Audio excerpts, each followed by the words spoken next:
I think one of the biggest unexpected benefits we've had is using PebblePad as almost our institutional blogging system. We were looking, when the early days of implementing PebblePad, we were looking at blogging systems, and we decided no, we didn't need one because we had PebblePad, and from that point onwards, particularly in learner support services, with a number of different people have blogs which are publicly available blogs, which are then fed through RSS feeds into various places on our website, and they're updated really mainly for news on services and so on and that sort of thing.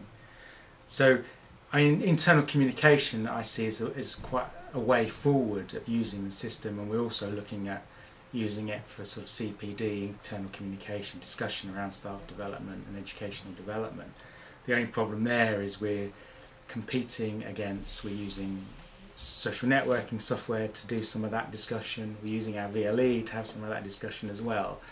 So the e-portfolio bit might be muddied in that water and might lose out.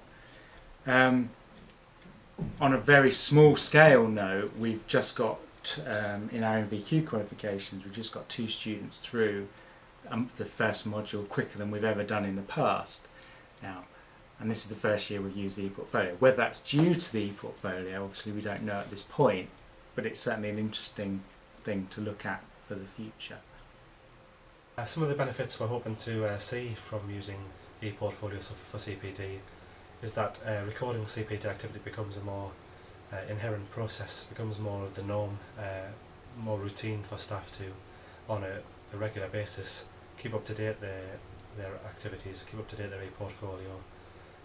Hopefully let them see themselves the distance they've travelled since becoming a member of staff here, and hopefully make the process of performance development review and appraisal, make it a less painstaking process, in that the evidence is already there for them to demonstrate how they've moved on. So we're hoping that the benefits, those will be the benefits to staff. One of the things that has really occurred is that students have said that they've enjoyed using our e-portfolio system for whatever reason, for PDP, for learning and teaching, and they've said after they have left us they want to continue to use it.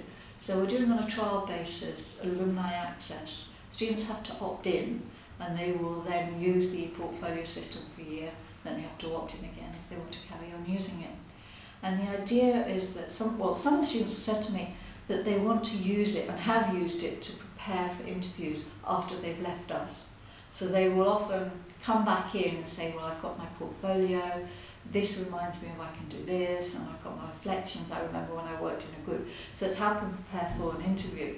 Then others have said, well, now I've got my job as a physio or OT or whatever, I can continue to use it to remind myself about my CPD and link my learning in the workplace after graduation with my learning that's happened within the institution.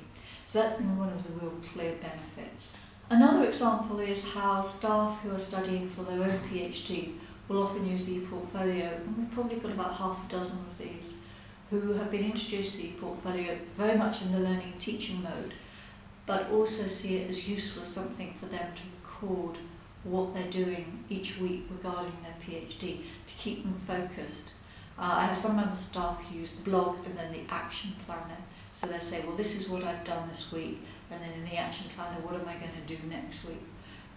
Some of them will also share the blog with their tutor for their PhD studies.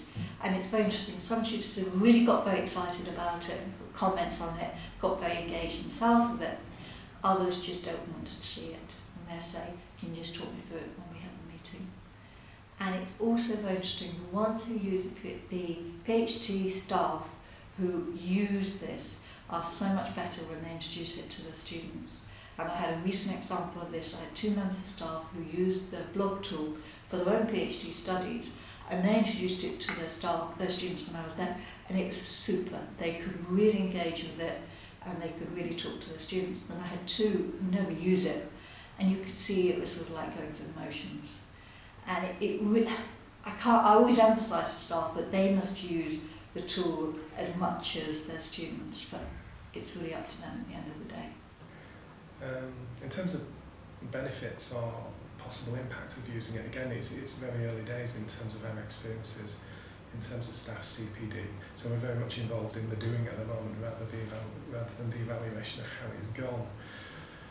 Looking forward, what I would like to see is a much closer integration between staff CPD and faculty and university quality and validation mechanisms, in that when members of staff run modules, they have to evaluate that and they have to be reflecting on and thinking about the practice for module delivery next time. And I would like to see things like module evaluations would be more formally linked and tied into staff CPD, and that staff perceive that as a CPD activity rather than that's just me doing the job, and that CPD is something else that I have to do over and above. And in the same way, one of the things we're going to try and do is build this into validation by using the Webfolio facility within PebblePad to enable service managers, service users, as well as academic colleagues to be able to feed in and comment on the validation document as it's developing and evolving. And this will hopefully minimise the amount of time people have to have meetings and travel from all over the UK to come and actually attend meetings about the validation. So we're hoping that that will be useful. And it will be also a way in which we can incorporate the comments and the feedback from some of our international partners, because we have a number of international students as well, and it would be great to reflect their thinking in the validation document as well. And it will also neatly give us a way of evidencing that we have actually got that involvement as part of the validation process. Any unexpected benefits? Well, yes, I think we would agree that actually using the e-portfolio has given staff the confidence to try other forms of technology, for instance audio files to give feedback to their students, or linking their PebblePad blog to their Facebook.